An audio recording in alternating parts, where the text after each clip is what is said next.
Katanya hidup kita bakal lebih mudah kalau kita pandai menjilat.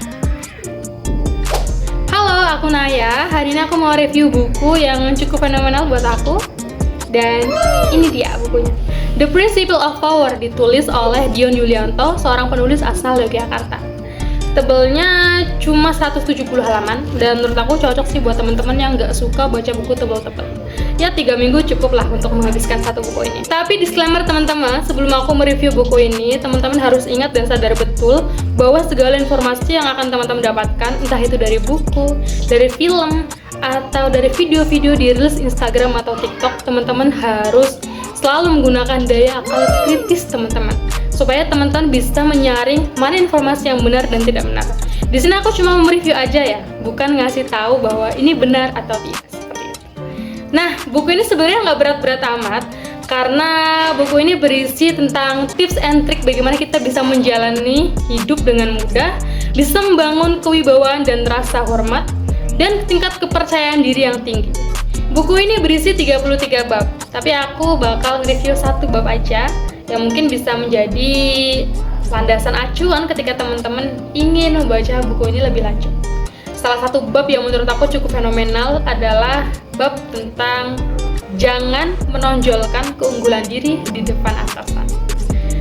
Menurut aku ini cukup fenomenal karena di situ dia menuliskan bahwa semua master, atasan, pimpinan, raja, bos, atau apapun itu yang punya power, mereka ingin terlihat lebih bersinar daripada orang lain. Bab ini dimulai dengan kisah seorang menteri keuangan di Perancis pada abad 16, namanya Nicolas Fouquet. Nicolas Fouquet ini ingin sekali mengambil hati sang raja. Berbagai cara telah dia lakukan, salah satunya adalah dengan membuat pesta yang sangat megah dan mengundang beberapa raja di Eropa. Pesta yang dibuat oleh Nicolas Fouquet bisa dibilang sangat sukses, hingga dia mendapatkan banyak pujian oleh banyak raja. Namun, bukannya apresiasi yang didapatkan oleh Nicolas Fouquet dari sang raja Prancis, ia justru dijebloskan ke penjara dengan tuduhan percobaan pencurian uang. Ia disebut-sebut sebagai orang yang menghambur-hamburkan uang kas negara. Padahal, sang raja Prancis mengetahui detail rincian penggunaan uang tersebut dalam rangka pesta yang diadakan oleh Nicolas Fouquet. Kisah ini cukup membuka mata kita bahwa ternyata pimpinan, atasan, leader, bos, atau apapun itu yang punya power juga tidak ingin terlihat tidak bersinar daripada bawahan.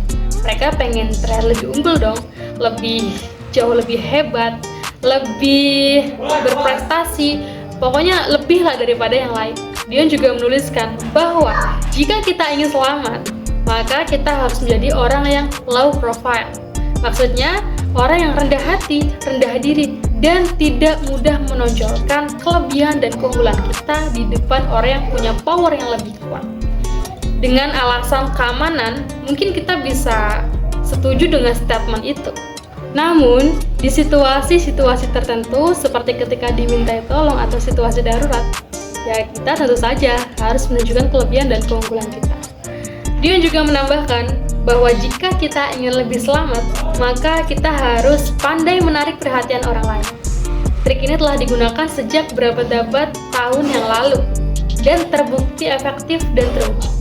Nah, salah satu cara agar kita bisa menarik perhatian orang lain, yakni dengan memuji-muji orang lain, meninggikan namanya, menyebut-nyebut prestasinya, keunggulan dan kelebihannya. Mungkin terdengar krusial bagi kita, namun Dion mengatakan bahwa orang yang mudah memanjat tangga kesuksesan dengan cepat adalah mereka yang pandai menarik perhatian orang lain. Mereka adalah orang-orang yang bisa mengambil hati orang lain dan menyenangkan orang lain. Jika kita ingin menyenangkan orang lain, kita harus selalu menunjukkan keunggulan orang lain. Mungkin terdengar sulit, karena pada dasarnya manusia juga ingin dilihat keunggulan dan kelebihannya. Namun tetaplah ingat bahwa di dunia panggung itu hanya satu. Hanya ada satu pemeran utama. Dan itulah tadi cara cerdik supaya kita tetap selamat. Menurut Dion Yulianto. Seperti yang aku sampaikan di awal, bahwa aku cuma nge-review salah satu bab di buku ini. Jadi teman-teman tidak harus percaya atau melakukan apa-apa yang tadi aku sampaikan. Dan sebagai pembaca cerdas, kita sangat berhak untuk menilai dan bersikap terhadap informasi-informasi apapun yang kita dapatkan.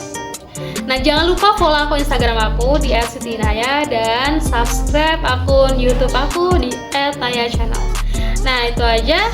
Mohon maaf kalau banyak salah dan kurangnya. Aku Naya, sampai jumpa di konten selanjutnya dan bye-bye.